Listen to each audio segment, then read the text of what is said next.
Mr. Speaker, this week another American energy producing company announced plant closures and worker layoffs, citing the Obama administration's authoritarian regulatory regime in part as a rationale for its decision. Yesterday, Alpha Natural Resources announced closures for 8 coal mines in 3 states, one of which is located in the 5th Congressional District of Pennsylvania, which I am proud to represent. Company officials in announcing the closure stated, and I quote, "a regulatory environment that's exclusively aimed at constraining the use of coal," end quotes. The decision will result in layoffs of 1,200 workers and immediate 400 jobs lost in Virginia, West Virginia, and Pennsylvania. The fact that the coal industry is facing tough times isn't news. They have other energy competitors, including natural gas, and challenges with coal transport costs, energy, and labor costs.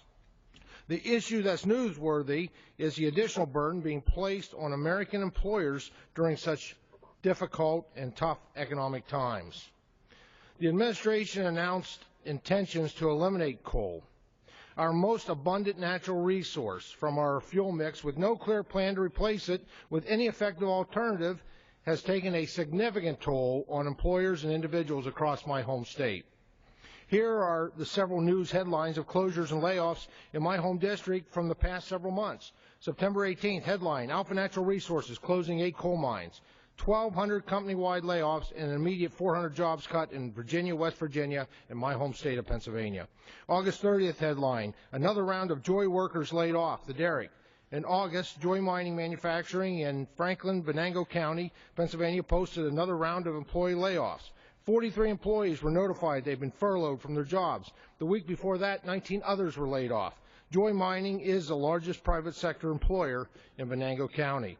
February 9th, headline, local officials respond to Shawville power plant closure. GenOn Energy has about 80 employees at its plant in Shawville, Clearfield County, and contributes roughly $225,000 annually in local taxes.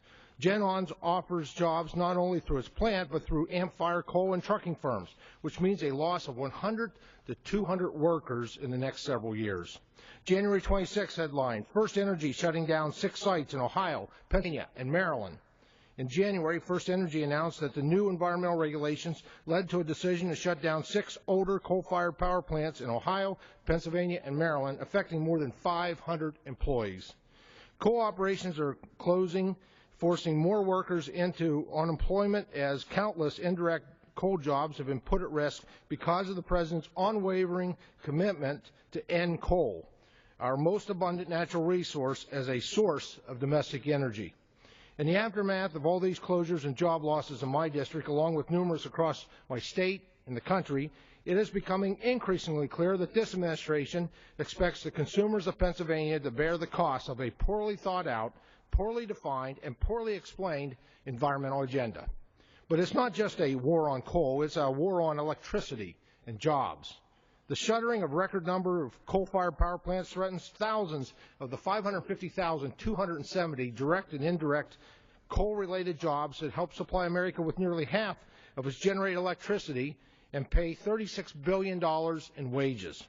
The nonpartisan U.S. Energy Information Administration has all but confirmed the President's aggressive push against coal development, with a report detailing a record number of coal-fired power plants to be closed this year, largely because of the burdensome regulations and other compliance costs. That's why this week the U.S. House will pass H.R. 3049 to push back on the President's commitment to end coal as a source of domestic energy and protect the countless jobs that have been lost or put at risk as a result of his politics. H.R. 3049 includes the following package of bills: the Coal Miners Employment and Domestic Energy Infrastructure Protection Act, which bars the Environmental Protection Agency from issuing any regulation before December 31st, 2013 that would adversely affect coal mining employment. The Coals, Residuals, Reuse, and Management Act, which establishes state-level permitting programs for the storage of coal combustion residuals under the Solid Waste Disposal Act, which is now primarily used to regulate the management of municipal solid waste landfills and sewage landfills. The Energy Tax Prevention Act, which prevents the EPA from regulating greenhouse gases in any effort to address climate change.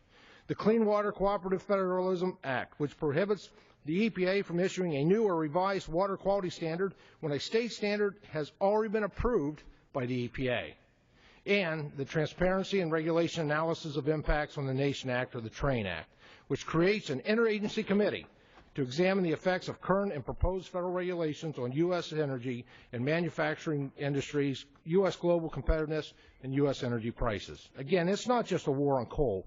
It's a war on the use of carbon-based fuels, coal, oil, natural gas, which supply over 80% of our energy. Thank you, Mr. Speaker. The gentleman's time has expired. The channel